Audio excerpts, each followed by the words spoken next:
Chunk One. En Meghan Markle qui exagère, ce n'est pas possible. Des amis des Sussex affirment que la décision de Meghan d'organiser son dernier relancement à Paris a soulevé de sérieuses inquiétudes. Genre, a-t-elle perdu la tête? Inquiétude. La nouvelle a d'abord éclaté discrètement. Une simple ligne enfouie dans une chronique de mode que la plupart des lecteurs auraient survolée. La couverture de Vogue de septembre mettant en vedette Meghan Markle a été mise de côté indéfiniment en raison de différents créatifs. Mais pour ceux qui comprenaient le langage de la haute couture, ces trois mots, différents créatifs, ne signifiaient qu'une seule chose, la guerre. Selon plusieurs initiés, la rupture a commencé des semaines plus tôt au sein du siège londonien de Vogue. Meghan avait été confirmée pour le numéro le plus prestigieux de l'année, la couverture de septembre. Celui dont chaque célébrité rêve. C'était censé être son grand retour sur le devant de la scène, élégant, puissant, rédempteur. Seulement, Meghan ne voulait pas être le sujet. Elle voulait le réaliser. Elle est arrivée avec des mood boards, des notes d'éclairage, même des listes de plans, se souvient un membre du personnel de Vogue. Elle a dit qu'elle ne voulait pas être photographiée comme un accessoire de la monarchie. Elle voulait être présentée comme une visionnaire. La capitale française, note-t-il, est loin d'être un lieu neutre pour le prince Harry. C'est une scène de crime littéral. Selon un initié, les proches du couple sont tellement étonnés par cette décision, soulignant que Harry et Meghan ont tous deux décliné à plusieurs reprises des invitations à assister à des événements parisiens ces dernières années. Au début, la rédactrice en chef, Dame Miranda Boyle, l'a envisagé. Les idées créatives de Meghan étaient audacieuses, douces, légères, un style minimaliste, des légendes manuscrites. Mais en quelques jours, ces suggestions se sont transformées en exigences. Elle voulait une approbation finale de la mise en page. Elle voulait le contrôle de la palette de couleurs. Elle voulait le droit de veto sur toute photo à laquelle elle ne se connectait pas émotionnellement. Cette dernière expression, se connecter émotionnellement, est devenue le point de rupture. Vogue ne confie le contrôle éditorial à personne, a déclaré un membre du personnel de longue date. Junk 2. Pas les stars de cinéma, pas les présidents, pas la royauté. Mais Meghan n'était pas n'importe qui, et elle s'est assurée qu'il le sache. Lors d'une réunion de planification tendue, elle aurait interrompu le directeur de la création en plein milieu d'une phrase et dit « Ce n'est pas une séance photo, c'est une déclaration. Vous pouvez en faire partie ou vous écarter du chemin. » Le silence a suivi. La raison a toujours été la même. Le lien déchirant de la ville avec la mort de la mère de Harry, Diana, princesse de Galles. Une source a déclaré au Daily Mail qu'il y avait toujours une ligne ferme de sa part, un non catégorique complet. Harry a clairement indiqué qu'il n'irait pas à Paris à cause de sa mère. Le même initié a ajouté « Meghan expliquait lorsqu'on lui demandait « Je ne peux pas aller à Paris à cause de la mère de H. » À partir de ce moment, le ton a changé, ce qui était censé être une collaboration a commencé à ressembler à une prise de contrôle. Les photographes ont été remplacés, les stylistes remplacés, des projets de concept entiers mis au rebut du jour au lendemain à la demande de Meghan. Elle voulait quelque chose d'emblématique, a expliqué un initié, mais en essayant de tout contrôler, elle a drainé la magie. Au cours de la deuxième semaine de production, le moral s'est effondré. Les créateurs ont retiré leurs échantillons. Les maquilleurs ont refusé de revenir. Le mot « impossible » a commencé à circuler dans les emails. Pourtant, la rédactrice en chef a essayé de sauver la situation. Elle a invité Meghan à un déjeuner privé à Vogue House. Pas de presse, pas d'entourage, juste elles deux. C'était censé être diplomatique. Ce ne l'était pas. Selon un témoin oculaire, Meghan est arrivée avec 40 minutes de retard, suivie de 2 assistants portant des dossiers de notes créatives révisés. Miranda Boyle, toujours professionnelle, s'est levée pour la saluer. Meghan a souri, s'est assise et a commencé à exposer sa vision. Eh bien, ça n'a pas duré longtemps. Un des amis de Harry aurait fait remarquer « Elle se promène dans cette ville où sa mère est morte. » Chunk. 3. Elle sait exactement ce qu'elle fait. Les proches du prince pensent que ce voyage souligne le besoin d'attention de Meghan et ont exprimé leur inquiétude quant à l'état de la relation du couple en disant « Harry a dû être malade à cause du traumatisme et de l'inquiétude. Je ne peux tout simplement pas comprendre ça. » Elle a parlé avec passion de redéfinir l'héritage, d'utiliser la séance photo pour représenter le pouvoir sans permission. Veille à écouter jusqu'à ce que Meghan ajoute une dernière requête fatale. « J'aimerais approuver le titre moi-même. Je ne veux pas que quiconque m'encadre dans un récit que je n'ai pas écrit. » La réponse de la rédactrice en chef a été froide, nette et finale. « Ce n'est pas ainsi que Vogue fonctionne, Duchesse. » Le mot a plané dans l'air. Duchesse, délibéré, tranchant et distanciateur. Meghan s'est figée, puis, calmement mais fermement, elle a dit « Alors peut-être que Vogue n'est pas prêt pour les femmes qui écrivent leurs propres histoires. » Elle s'est levée, l'a remercié et est sortie. Le lendemain matin, sa couverture était annulée. Et qu'est-ce qui est arrivé ensuite? La vengeance subtile de Vogue serait bien plus dévastatrice que n'importe quel titre que Meghan aurait pu écrire elle-même.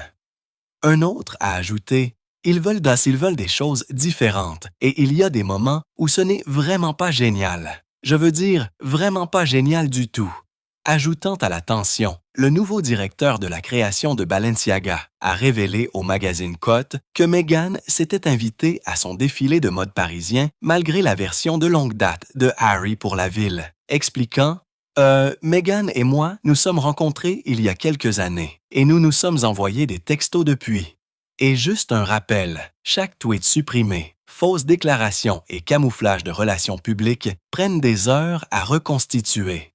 Si vous voulez aider cette chaîne à continuer, cliquez sur le bouton « Rejoindre » et devenez membre. Nous continuerons à dénoncer ce qu'ils ne feront pas. Elle a pris contact et a dit qu'elle adorerait venir au défilé. Il n'y avait pas de stratégie ou de grande orchestration. Je n'ai dit à personne qu'elle venait parce que je voulais que ce soit une surprise. Dans la mode, les vraies surprises sont rares et c'était magnifique. Dans les 48 heures suivant la sortie abrupte de Meghan de Vogue House, des chuchotements se sont répandus dans les cercles de la mode londonienne comme du parfum sur de la soie. La couverture de la duchesse avait été retirée pour cause. Cette expression, anodine pour le public, a envoyé des ondes de choc dans l'industrie. Cela signifiait qu'elle n'était pas partie. Elle avait été abandonnée. Chunk 4. La note interne de Vogue a fuité peu de temps après. Suite à des différends irréconciliables dans la direction créative, nous avons décidé d'explorer d'autres sujets pour notre numéro de septembre. Autre sujet, traduction, n'importe qui sauf elle. En coulisses, la rédactrice en chef, Dame Miranda Valle, était furieuse.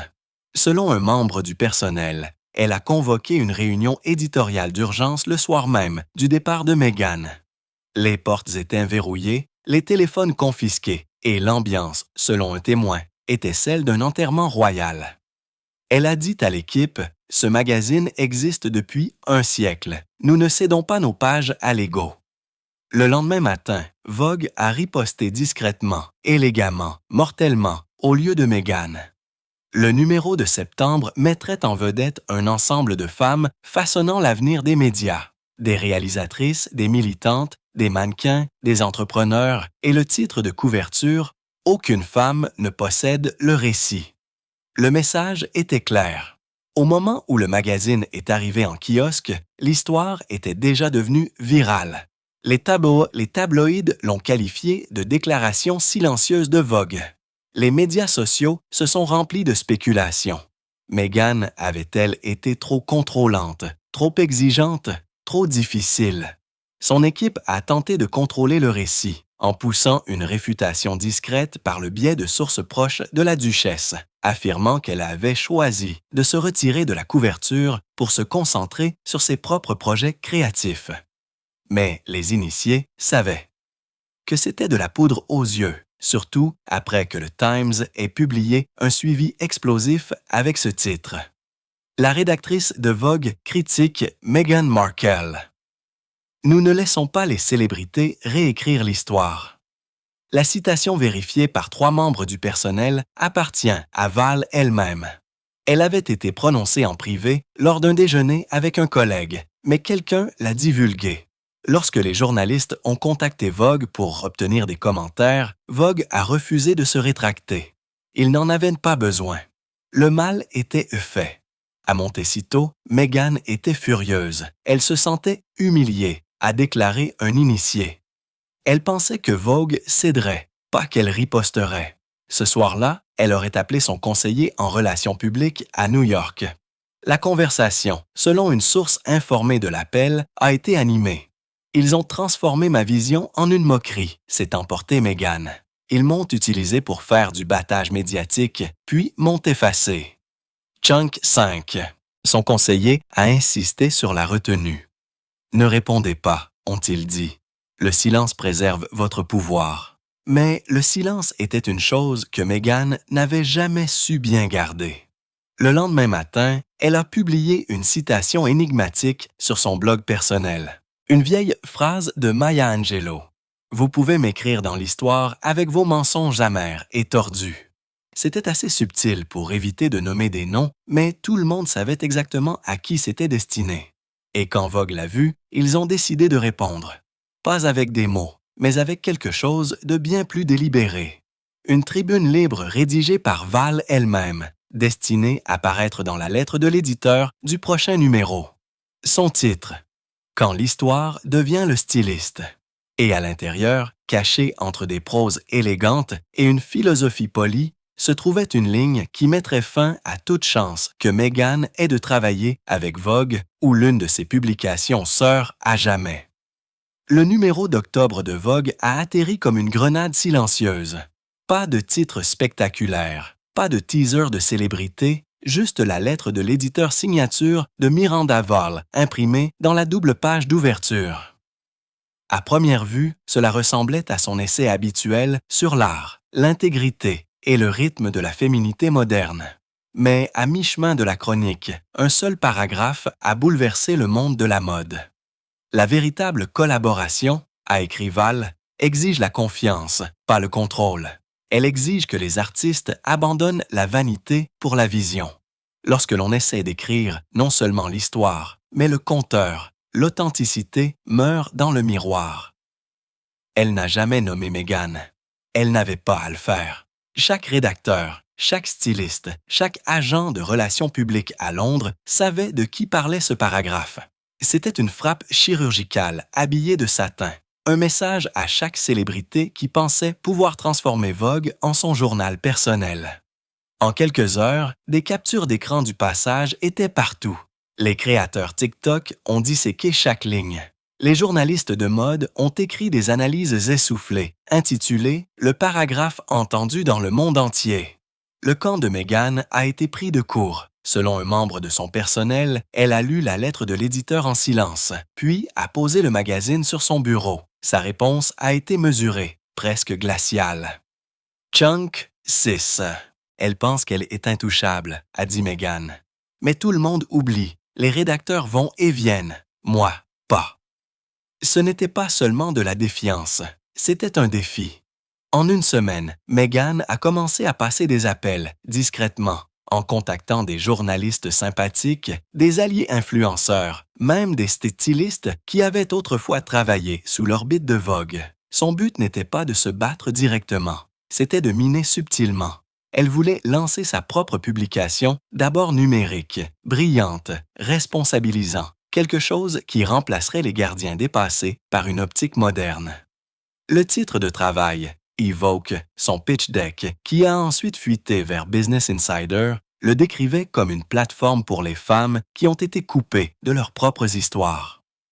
L'ironie n'a échappé à personne, mais avant que l'entreprise puisse même prendre de l'ampleur, les cercles médiatiques de Paris et de New York se sont refermés.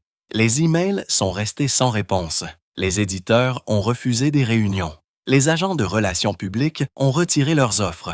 Même les photographes, qui avaient autrefois supplié de photographier Meghan, ont soudainement eu des conflits d'horaires. Un rédacteur en chef senior chez Harper's Bazaar l'a expliqué brutalement hors micro. Le paragraphe de Miranda Vail a fait plus qu'annuler une séance photo. Il l'a marqué comme impossible. Pendant ce temps, Vogue a redoublé d'efforts. Le numéro de décembre présentait un reportage intitulé « L'anatomie de l'authenticité », mettant en valeur des acteurs du changement mondial et des directeurs de la création qui privilégient la collaboration au contrôle. La dernière ligne du reportage disait « Les grandes femmes façonnent les histoires. Elles ne les réécrivent pas. » Pour Meghan, cette phrase a eu un impact plus fort que n'importe quel titre, car pour la première fois, le récit ne lui échappait pas seulement, il se retournait contre elle. Conçu et organisé par l'industrie même qu'elle pensait autrefois pouvoir commander. Et alors que l'hiver descendait sur Montecito, Meghan a commencé à réaliser quelque chose de glaçant. Le palais l'avait exilée une fois, mais Vogue l'avait effacée. Pendant des semaines après la prise de contrôle silencieuse de Vogue, le monde de Meghan est devenu étrangement immobile. Les appels téléphoniques qui inondaient ces matins ont ralenti jusqu'à un filet. Chunk 7. Les invitations qui arrivaient autrefois en abondance et en dorure arrivaient maintenant par le biais d'assistants de presse, ou pas du tout. Les maisons de couture qui s'étaient autrefois battues pour son soutien sont soudainement devenues indisponibles. Dior, Chanel et Givenchy tous en train de revoir poliment les calendriers créatifs. Même les stylistes qui avaient bâti leur carrière sur ces looks ont commencé à se tourner vers de nouveaux noms. Elle est devenue radioactive, a déclaré un initié des relations publiques. Personne ne voulait être le prochain sur la mauvaise liste de Vogue. En coulisses à Montecito, la frustration de Meghan a commencé à se transformer en obsession. Selon un membre du personnel, elle gardait une copie de ce numéro d'octobre de Vogue sur son bureau, celui avec l'essai de Miranda Vail, au coin corné, surligné et plein de notes marginales. Elle avait souligné certaines phrases, se souvient le membre du personnel, la confiance, pas le contrôle. L'authenticité meurt dans le miroir. Elle l'a lu comme si c'était une attaque personnelle, ce qui, pour être juste, l'était. Son équipe l'a exhorté à passer à autre chose, à se concentrer sur ses prochaines apparitions humanitaires. Mais Meghan n'était pas prête à laisser tomber. Un soir, lors d'un dîner privé avec un producteur hollywoodien, elle s'est emportée ouvertement. Ils agissent comme si j'avais essayé d'organiser un coup d'État. Tout ce que je voulais, c'était du respect, une voix dans la façon dont je suis dépeinte. Ils préfèrent préserver leur image plutôt que de dire la vérité. Le producteur, compatissant mais prudent, s'est penché. Alors, peut-être qu'il est temps que vous disiez vous-même la vérité, selon vos propres termes. Cette seule phrase a planté la graine. Quelques semaines plus tard, le stratège médiatique de Meghan a commencé à rédiger ce que les initiés appelleraient plus tard la réponse. Ce n'était pas un communiqué de presse, c'était un manifeste. Un essai de 200 mots intitulé « Le pouvoir de l'auto-édition ». Il commençait par « Chaque femme sait ce que l'on ressent lorsqu'on lui dit qu'elle en fait trop, qu'elle est trop opinionnée, trop détaillée, trop impliquée. Ce qu'ils appellent le contrôle, j'appelle la clarté. » L'essai était puissant, articulé et émotionnel. Mais ce qui l'a rendu explosif, c'est le moment choisi. Il a été mis en ligne le matin même où Vogue a dévoilé son numéro annuel des femmes d'influence avec Miranda Vail en couverture. Les médias sociaux sont entrés en fusion. Les partisans de l'équipe Meghan se sont ralliés instantanément, qualifiant son essai de coup de tonnerre féministe. Chunk 8. Un rejet des médias élitistes. Pendant ce temps, les initiés de la mode ont levé les yeux au ciel, le qualifiant d'oraison funèbre auto-écrite. Les deux femmes, Meghan et Miranda, sont devenues des symboles culturels du jour au lendemain. L'équipe Vogue contre une équipe Voix. Rédactrice contre actrice pour contrôle ou courage. Mais derrière le bruit, quelque chose de plus sombre se passait. La société mère de Vogue, Global, a discrètement fait circuler une note à ses filiales. Ne commander ni ne solliciter de reportages, d'interviews ou de collaboration avec la duchesse de Sussex sans l'autorisation préalable des services juridiques et de la rédaction. En bref, Meghan Markle a été mise sur la liste noire. Une source de Vanity Fair l'a dit brutalement. elle n'a pas seulement perdu une couverture, elle a perdu l'industrie. Et alors que la saison hivernale des galas commençait, la duchesse qui régnait autrefois sur tous les tapis rouges s'est retrouvée non invitée, regardant de loin les rédacteurs qu'elle avait espéré impressionner porter un toast à son exil silencieux. Pour la première fois, Meghan a réalisé la vérité qu'aucun scandale royal ne lui avait jamais enseigné. Les palais gardent rancune, mais dans la mode, ils les gardent par écrit. Au début du printemps, l'absence de Meghan du cercle restreint de la mode était impossible à ignorer. Elle ne figurait pas sur la liste restreinte du Met Gala. Elle ne figurait pas sur la liste des invités de la Fashion Week de Paris. Et lorsqu'elle a fait une apparition surprise lors d'un déjeuner de bienfaisance à Beverly Hills et ce que son équipe a appelé un retour non officiel à la vie publique, aucun grand magazine ne l'a couvert, pas un seul. Elle avait l'habitude d'être en première page, a murmuré un styliste à Page 6. Maintenant, elle est juste en arrière-plan. Mais si l'éclat public de Meghan s'était atténué, sa détermination privée ne faisait que brûler plus fort. Selon plusieurs initiés, elle a commencé à travailler sur quelque chose de nouveau, quelque chose qui lui permettrait de contourner les rédacteurs et les photographes qui l'avaient à l'écart. Un projet personnel est arrivé. Ce n'était pas une marque ou un produit. C'était un film, en partie documentaire, en partie confession. Mirror suivrait Meghan tout au long du processus de récupération de son récit. Une histoire de la façon dont le pouvoir, les médias et l'image entrent en collision pour réduire les femmes au silence. Elle le narrerait elle-même, en dirigerait des parties et choisirait même les cinéastes. C'était sa réponse à Vogue, a déclaré un ancien membre du personnel. S'il ne voulait pas imprimer son histoire, elle la filmerait. Chunk 9. La production a commencé discrètement à Montecito, filmée principalement à l'intérieur pour éviter les paparazzis. Mais l'ironie du sort a voulu que quelqu'un les divulgue. Pas des images, mais une seule phrase de Meghan elle-même enregistrée lors d'un des premiers tournages. Ils ont essayé de me recadrer hors du cadre. Maintenant, je vais faire mon propre cadre. La phrase est devenue virale avant même que le documentaire ne soit terminé. Certains l'ont qualifiée de provocatrice, d'autres de désespérée. Les dirigeants de Vogue, cependant, l'ont qualifiée de prévisible. Miranda Vale elle-même a été interrogée à ce sujet lors d'une apparition aux British Fashion Awards. Sa réponse a été facile, dévastatrice et immédiatement digne d'être un mème. « Je lui souhaite la paix », a-t-elle dit avec un léger sourire. Mais la paix arrive rarement à ceux qui sont encore en train de modifier l'histoire. Cette citation a rebondi dans tous les médias. C'était le coup de grâce dans une guerre de mots menée avec équilibre et venin. En quelques jours, l'accord de diffusion en continu de Meghan pour Mirror a été bloqué. 2 plateformes se sont retirées, invoquant des conflits éditoriaux. Ses investisseurs ont hésité. Le publiciste de sa société de production a démissionné. Et puis est venue la tournure la plus cruelle. Vogue US a publié un numéro anniversaire en édition limitée intitulé « Les femmes qui ont façonné la décennie ». Toutes les figures majeures de la mode et de l'influence y étaient incluses. Serena, Rihanna, Amal, Zendaya. Mais le nom de Meghan ne figurait nulle part. Même dans les notes de bas de page, elle n'existait pas. Pour quelqu'un qui avait construit son identité sur la présence, la visibilité, le récit et le contrôle, cette absence était plus forte que n'importe quel titre. Elle avait autrefois exigé un pouvoir créatif. Maintenant, elle n'en avait plus. Et dans ce silence, le message du monde de la mode était clair. Vous pouvez réécrire l'histoire 1000 fois, mais si Vogue vous efface, le monde cesse de lire. Le printemps s'est transformé en été, et la guerre de Meghan avec Vogue s'était refroidie, du moins en apparence. Chunk 10.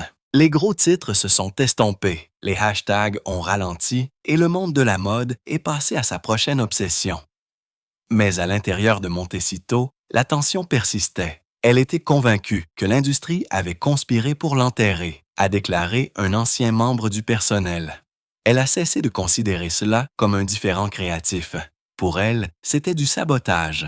Son équipe a essayé de pivoter. Des réunions ont été organisées avec des magazines indépendants, Dazed, Numéro, The Gentlewoman, des publications connues pour leur liberté éditoriale audacieuse.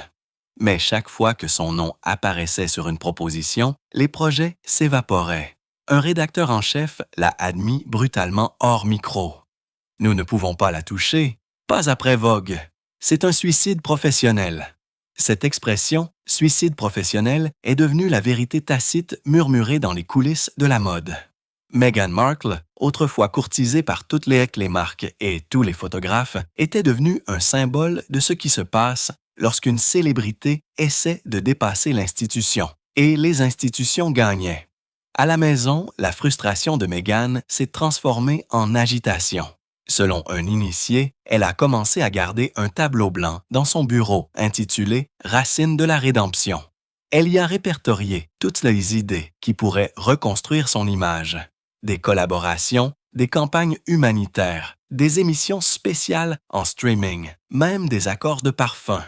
Un seul mot était entouré en rouge, encre, encore et encore, héritage. Cette obsession a conduit à un nouveau plan. Un sommet mondial des femmes qui se tiendrait en Californie sous la bannière de sa fondation. Le but, se repositionner non pas comme une icône de style, mais comme une leader d'opinion. Les conférenciers comprendraient des entrepreneurs, des militants et des personnalités culturelles. Mais la conférence principale serait bien sûr Meghan elle-même. C'était sa chance de reprendre le récit en main. La planification était méticuleuse. Les invitations ont été envoyées. Les sponsors ont signé. Le matériel publicitaire a été rédigé avec un langage si soigneusement formulé qu'il frôlait le spirituel. Une conversation sur la voie, la vision et le courage de mener sa propre histoire. Pour la première fois depuis des mois, elle semblait calme jusqu'à ce que quelqu'un divulgue la liste des invités. 2 jours avant l'annonce officielle, Women's Wear Daily a publié un article intitulé « Le sommet du retour de Meghan. Devinez qui ne vient pas. Chunk 11 ». L'article énumérait une série de personnalités éminentes qui avaient poliment décliné d'y assister, dont 2 grands créateurs et un ancien rédacteur de Vogue. L'article se terminait par une ligne subtile et cruelle. Dans la mode, le pardon est saisonnier, mais la mémoire est couture. C'était la citation de Miranda Veil. Quelqu'un, quelque part, l'avait donnée à la presse. Quand Meghan l'a lu, les témoins disent qu'elle s'est tue, puis a ri.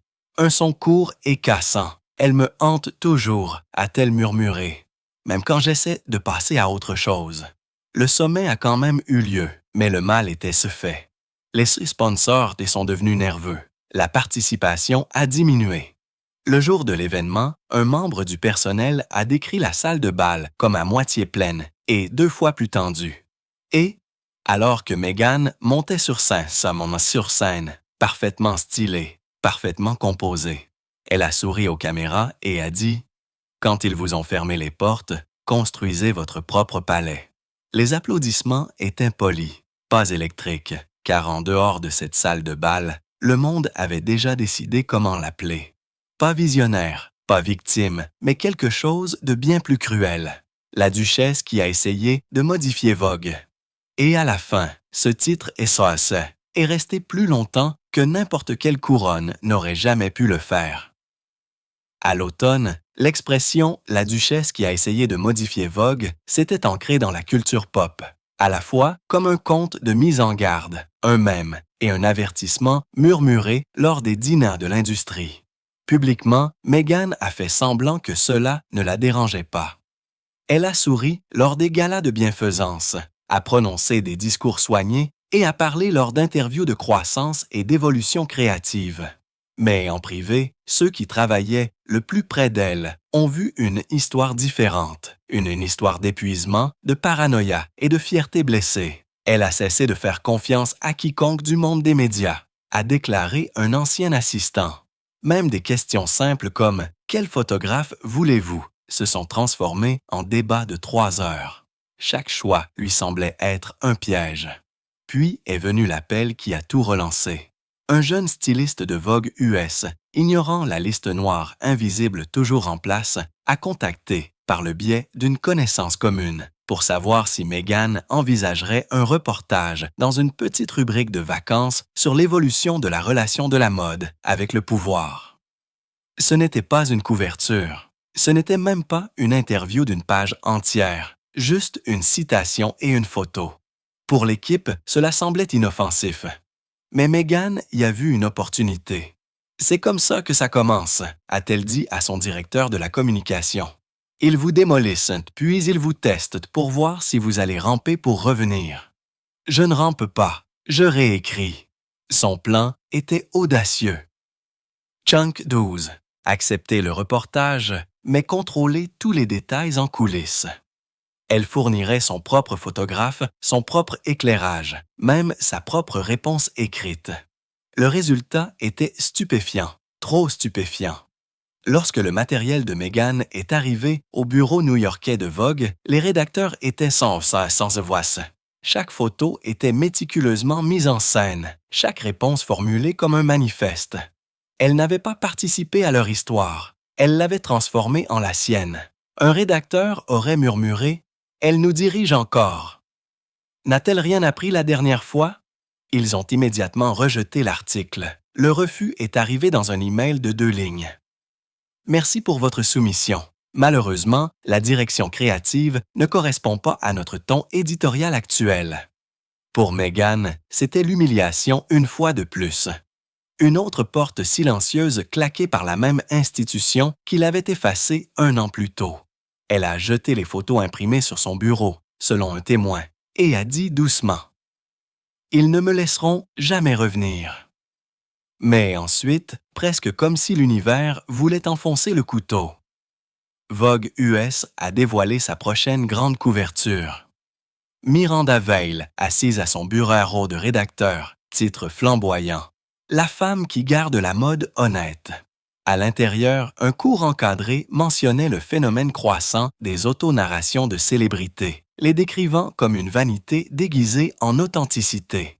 Il ne nommait pas Meghan, mais il n'avait pas à le faire.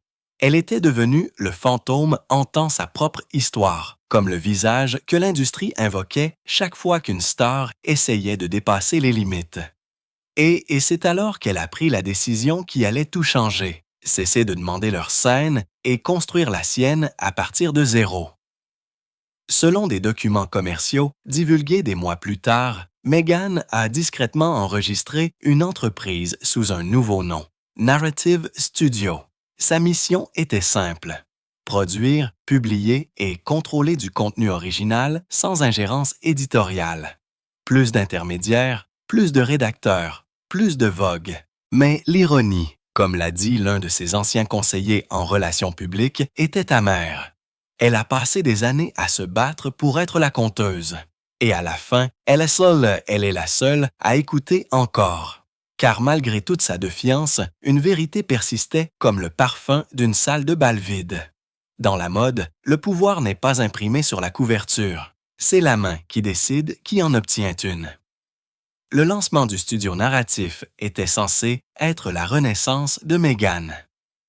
Chunk 13. Image de marque élégante, logo minimaliste, ton beige doux qui murmurait la sophistication.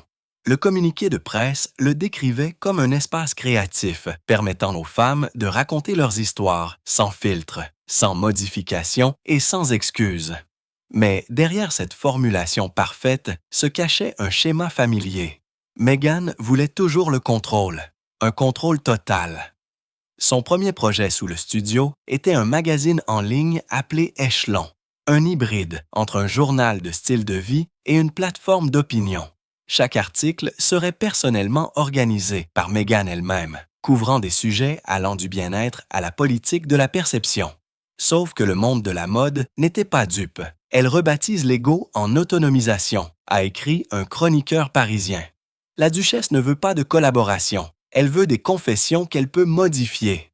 Pourtant, Échelon a été lancé en grande pompe. Les célébrités ont republié, les influenceurs se sont extasiés, et le premier numéro intitulé « La Reconquête » présentait des éditoriaux brillants et des essais poétiques. Mais niché au milieu du magazine numérique se trouvait un article qui a de nouveau allumé la mèche. Il était intitulé « quand les magazines font taire les femmes qui pensent. Et bien que Meghan n'ait pas signé de son nom, le style d'écriture était indéniable, lyrique, défensif et aiguisé, avec un venin parfaitement poli. Ils vous disent de sourire pour la couverture, puis vous traitent de difficile lorsque vous demandez de la substance. Ils disent qu'ils célèbrent les femmes fortes, mais seulement si ces femmes restent magnifiquement silencieuses. L'article est devenu viral instantanément. En quelques heures, le hashtag Alexia Wynne Magazine Silence était en tendance sur X. Les lecteurs ont applaudi le message jusqu'à ce que les journalistes remarquent les indices pas si cachés. Des références subtiles à une rédactrice britannique avec des broches en diamant, des réunions retardées pour le champagne et un photographe dont l'objectif craignait l'indépendance. Internet n'a pas eu à deviner. Il savait exactement qui elle visait. Le lendemain matin, le bureau de Miranda Valle à Londres avait reçu plus de 400 demandes de renseignements de la presse demandant des commentaires. Valle, généralement calme, était, selon les informations, furieuse. Selon un initié, elle a levé les yeux de son bureau et a dit froidement « Elle veut une guerre. Qu'elle en est une. » Cet après-midi-là, Vogue a publié un contre-essai, non signé, mais clairement écrit par Valle elle-même, intitulé « Quand les histoires deviennent des boucliers ». Il y a une différence, pouvait-on lire, entre utiliser votre voix et l'utiliser pour noyer les autres. Le pouvoir n'est pas l'authenticité lorsqu'il est manié comme une marque. L'article ne nommait pas Meghan, mais il n'était pas nécessaire. Le soir, les mots des deux femmes avaient été disséqués, transformés en mèmes et utilisés comme arme sur toutes les plateformes. Les commentateurs l'ont qualifié de la plus polie des querelles sanglantes de l'histoire des médias. Chunk 14 heures. Mais pour Meghan, quelque chose de plus sombre se passait. Les sponsors qui avaient discrètement soutenu Echelon ont commencé à se retirer. Un important contrat de marque a été gelé. Et en 48 heures, son trafic numérique, autrefois explosif, a commencé à stagner. Parce que si les lecteurs aimaient le drame, les annonceurs détestaient le risque. Et Vogue avait perfectionné l'art des représailles silencieuses. Ils n'ont plus répondu. Ils n'avaient pas à le faire. Au lieu de cela, un mois plus tard, Miranda Valle a été nommée rédactrice internationale de l'année aux Global Fashion Awards. Lors de son discours d'acceptation, elle a souri à la caméra et a simplement dit « L'intégrité, c'est savoir quand s'éloigner de ceux qui pensent qu'ils sont l'histoire. » Le public a éclaté en applaudissements. Les appareils photos ont crépité et quelque part à Montecito, Meghan a regardé la diffusion en direct, la mâchoire serrée, l'expression illisible. Son assistant a dit plus tard qu'elle avait éteint l'écran et murmuré seulement 6 mots. « S'il n'imprime pas ma vérité, elle a fait une pause. Alors, je la diffuserai. » Et avec cela, la prochaine évolution des studios narratifs a commencé. Une évolution qui n'écrirait pas seulement son histoire, mais la diffuserait au monde entier, parce que le retour final de Meghan ne serait pas écrit à l'encre. Il serait filmé, et cette fois, elle ne laisserait personne modifier une image. Les caméras sont revenues avant le pardon. 3 mois après le discours de Miranda Valle, des équipes ont été aperçues en train d'installer du matériel sur le domaine de Meghan à Montecito. Des camions blancs, des équipements d'éclairage, des accords de confidentialité plus épais que des romans. Des initiés ont chuchoté qu'il s'agissait d'une nouvelle série documentaire sous le studio narratif autofinancé et autodirigé.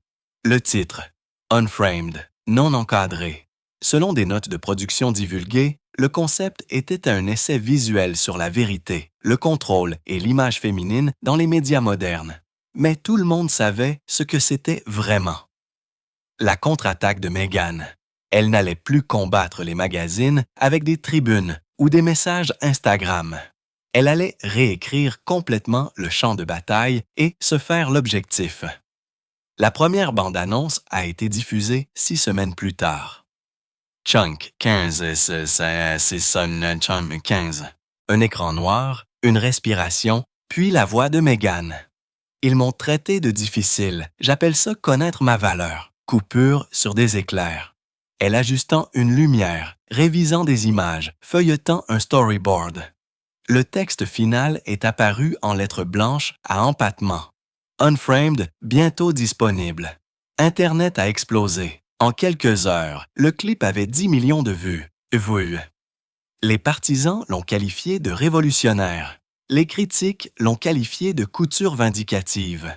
Et le silence de Vogue, délibéré et assourdissant, a donné à tout cela l'impression d'une déclaration d'indépendance. Mais il y avait quelque chose que Meghan n'avait pas anticipé. Son équipe avait des micros en marche quand elle ne le savait pas.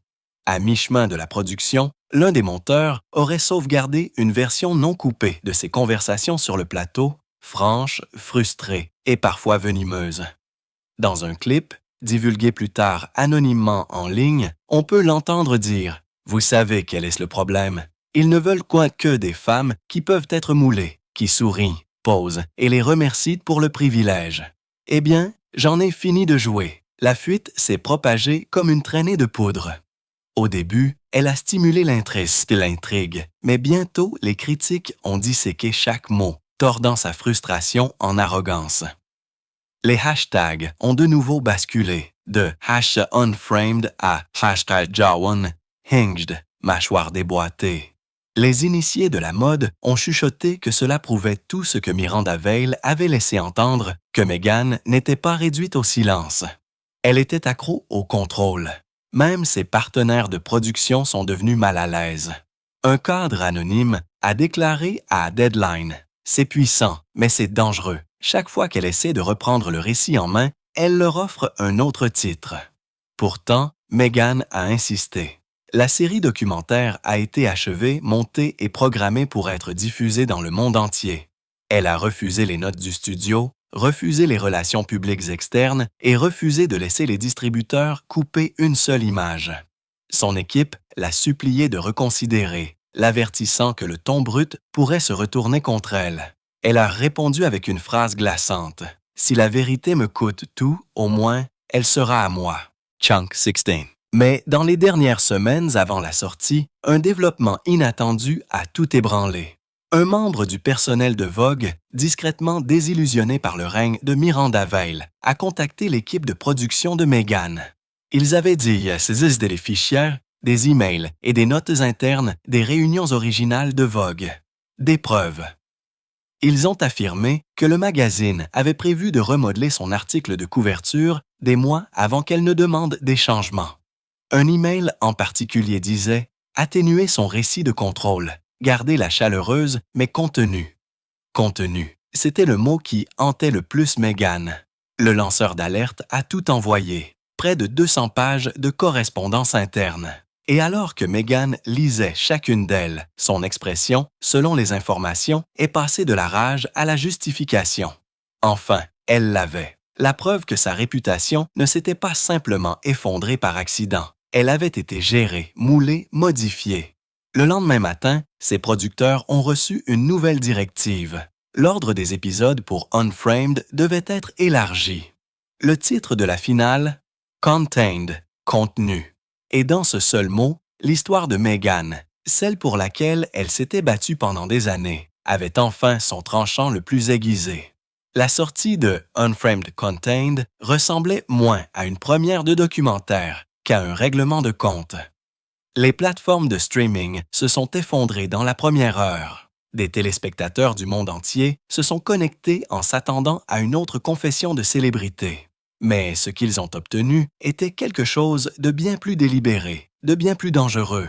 L'épisode s'est ouvert sur un gros plan du visage de Meghan. Pas de maquillage, pas d'astuce d'éclairage, juste un cadre brut d'elle regardant directement dans l'objectif. Pendant 15 secondes complètes, elle n'a pas parlé. Puis, calmement, elle a dit « Ils m'ont dit de sourire. Ils m'ont dit de faire confiance au montage, alors j'ai appris à faire le mien. » Ce qui a suivi était une autopsie visuelle de sa disgrâce. De la première fuite d'emails chez Vogue aux insultes voilées de Miranda Vail, en passant par la liste noire qui l'a discrètement gelée hors de l'industrie. Mais à mi-chemin, le ton a changé. Chunk 17. Meghan a commencé à lire les notes internes de Vogue, celles qui avaient été divulguées par le lanceur d'alerte anonyme. Les téléspectateurs ont regardé de vrais documents défiler à l'écran. Des phrases comme « contrôler son récit »,« limiter l'autorité éditoriale » et la ligne tristement célèbre « la garder chaleureuse mais contenue ».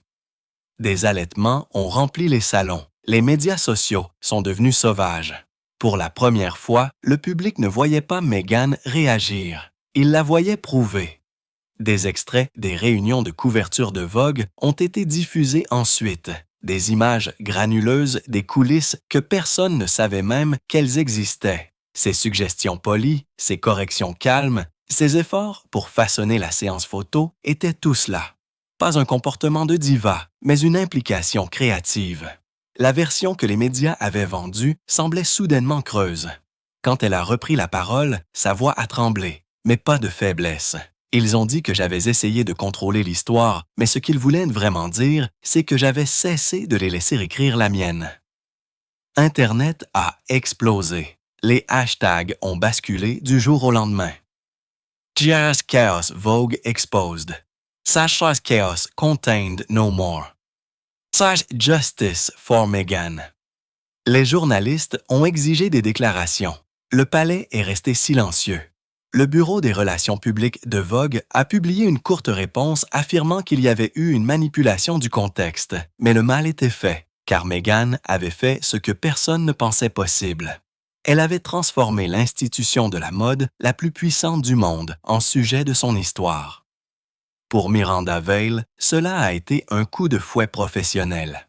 En 72 heures, elle a annoncé une année sabbatique et une jeune adjointe a repris les fonctions intérimaires. Les rumeurs de l'industrie ont qualifié cela d'une sortie élégante avant la guillotine. Mais les 10 dernières minutes de Unframed ont pris tout le monde par surprise. La caméra s'est éloignée du studio de Meghan.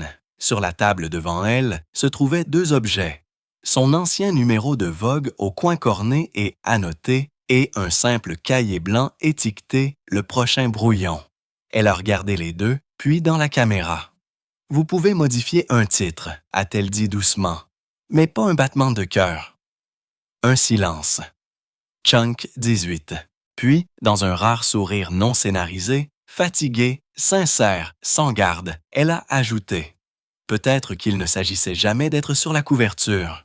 Peut-être qu'il s'agissait de réaliser que je n'étais pas censé en entrer dans une. » Fondu au noir. Le générique a défilé sans musique de fond, juste le son d'un stylo griffonnant sur du papier. À l'aube, Unframed avait dépassé tous les classements de streaming. Même ses critiques les plus sévères l'ont qualifié de chef-d'œuvre de la récupération. D'autres l'ont qualifié de vengeance déguisée en art. Mais quelle que soit l'opinion, une chose était indéniable. Meghan Markle avait fait l'impossible. Elle n'avait pas seulement échappé à la modification, elle avait réécrit les rédacteurs. Et quelque part à Londres, sous la douce lueur de sa lampe de bureau, Miranda Vail aurait regardé le documentaire en silence, avant de fermer son ordinateur portable et de dire à personne en particulier. Elle a finalement obtenu son article de couverture.